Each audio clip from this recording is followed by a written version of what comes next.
This is Tank's Vlog, July 22nd, 2018, wrapping up a day in sports. I know it's a little bit late getting this out today, but oh boy was I tired. I really needed a sleep shift after spending the day at the house of Stu Feiner, the Stu Feiner estate.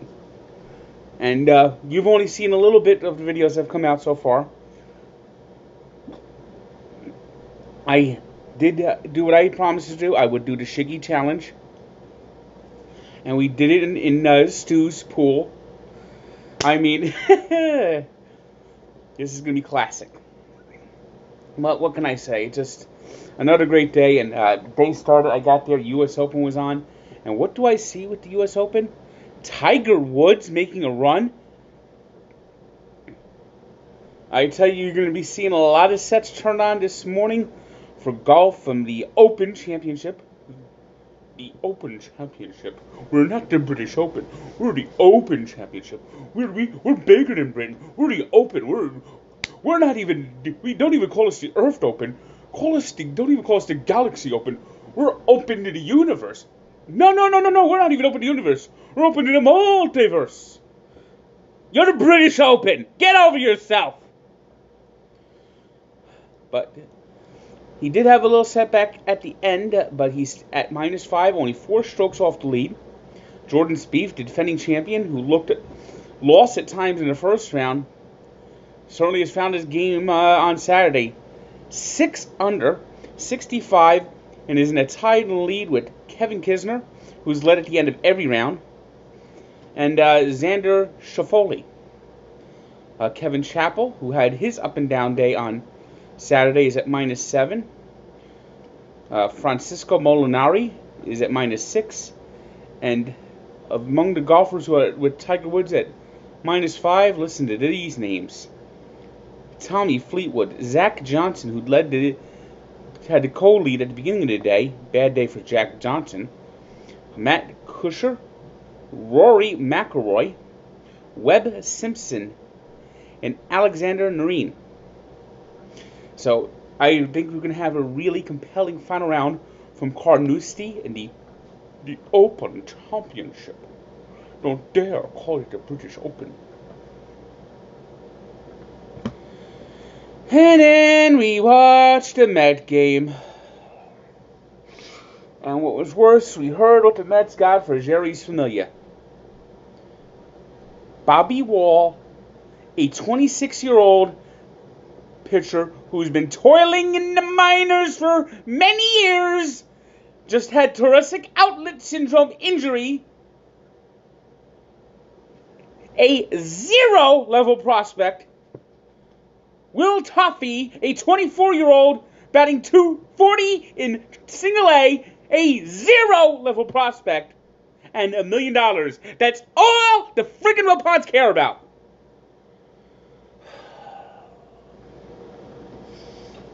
It's embarrassing. It gets more. Being a Met fan today is more embarrassing than it was yesterday, and it'll probably be more embarrassing tomorrow. And then Yoenis Cespedes. If you said under before he missed another game of 10 games, you are a winner. One game, and he's tired. He is not tired. He is lazy. He doesn't want to play. That's why he wants to get the heel surgery. He wants to sit back on his farm, do whatever the hell he does on his farm, and collect money like Bobby Bonilla. That's it. Yoenis Cespedes is officially now, from here on out, will be known as Bobby Bo Part 2.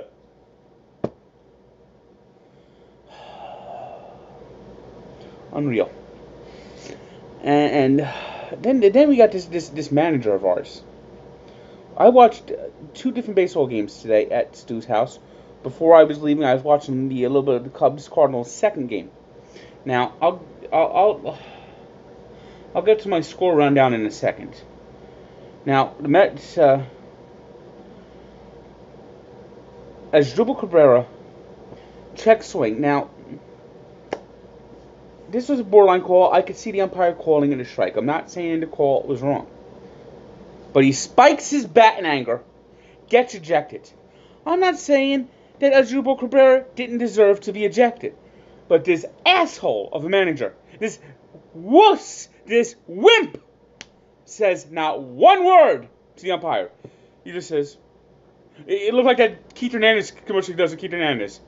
Come on, let's go. Let's go have some chamomile tea, Asdrubal. What the hell?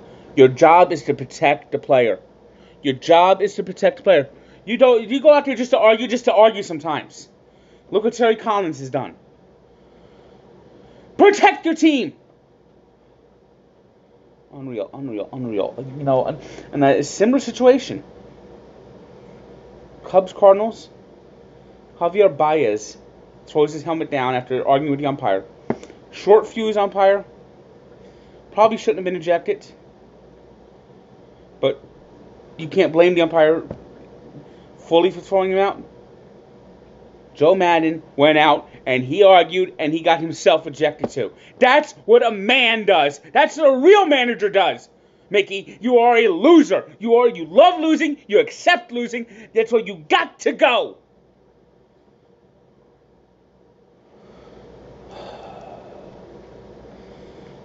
And anyway, Mets just are good at this. They tease you. Down 7-3, ninth inning. Aroldis Chapman can't hit the broadside of the barn. I mean, you knew Chapman was in trouble when he walked Ty Kelly. And Ty Kelly's pinch hitting because Yoenis Cespedes can't. Because Yoenis Cespedes just loves sitting on his ass. He's sitting up there with the bat in his hand, and it's like...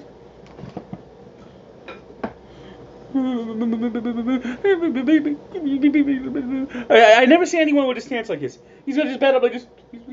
Please. Ball one, yay! Ball two, yay! Ball three, yay! Ball four, I walked, I'm on base! That's what Ty Kelly at bats feel like to me.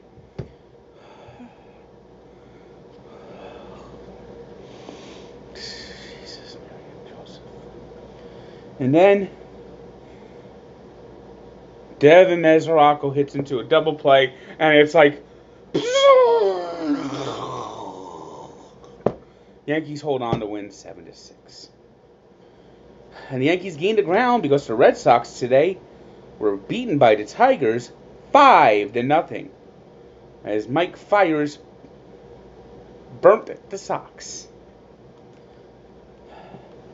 As mentioned earlier, the Cubs and Cardinals played a day-night doubleheader and split. The Cubs won the afternoon session 7-2, and in the game I was talking about with Joe Maddon being ejected, the Cardinals came back and won 6-3.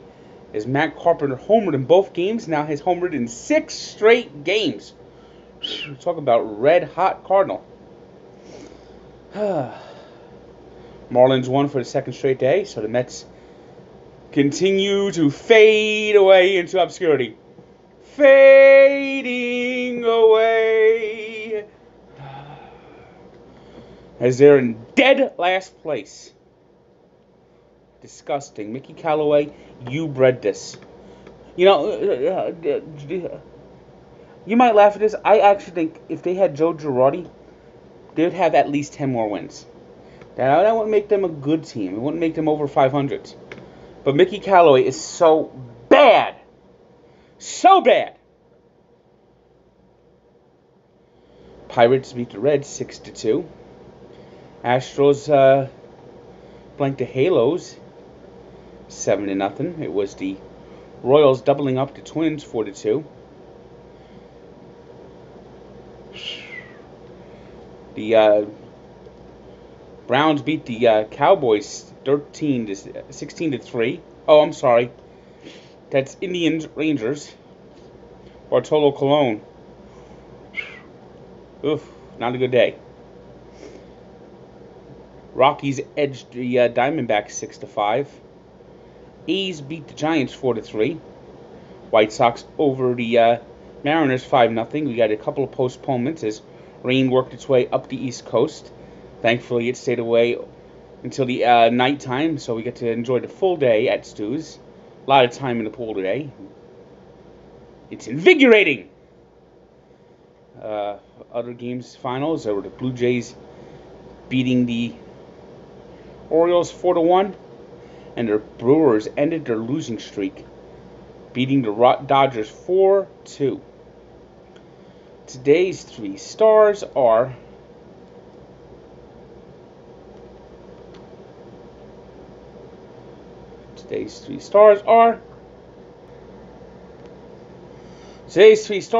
Dylan Convey of the White Sox, who pitched into the ninth inning with just allowing 2 hits against the Mariners. Yonder Alonso, who had 2 home runs, 3 RBI in the Indians win over the Rangers. And Justin Verlander, who had a strong game against the Angels. Today's birthday shout-out goes to Just Throw Me the Damn Ball, Keyshawn Johnson, turns 46. And we take a look back to 1975, when Joe Torre had a Met. This is a Met day if it was on a Met day if I'd never heard. Now, you know Joe Torre was a great player. He was a .300 lifetime hitter before he joined the Mets. But he was a little old when he got to the Mets and clearly faded past his prime. You know, ironically, the Cardinals traded Torre to the Mets to make room for a rookie first baseman. That rookie first baseman, if you talk to him, say, I'm Keith Fernandez. So Torre, in this game against the Astros, hit into 4 double plays. So Joe Torre counted for 8 outs that day. Mama said there'll be days like this. Mama said. Check out the full story at Barstool Sports. And good day.